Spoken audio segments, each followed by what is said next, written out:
kami pa, sobrang simple lang. Makain lang kami sa labas, dinner or lunch, ganyan.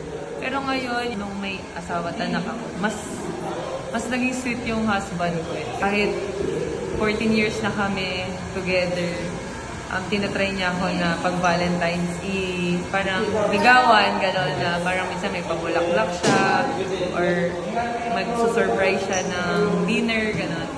So, mas nag-iiba, mas nagiging sweet siya. Time management and usap lang kasi yung mga nagiging schedule namin sobrang nagsasabay-sabay. Like si Chloe may school, si Chico may basketball coaching.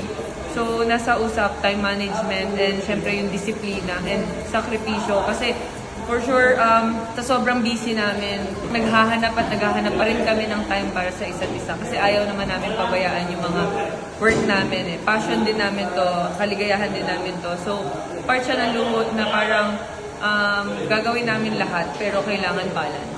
Open lang sa mga bagay-bagay. Lahat sasabihin, usap, then kailangan mahaba pasensya, matyaga, ayan. Kailangan maintindihin. As a babae, kailangan maintindihin ka. Ngayong Valentine's, may plano kaming mag-dinner together kasama yung mother-in-law ko kasi uwi sila galing Japan. Kasama din yung family. Lahat kami magkakasama.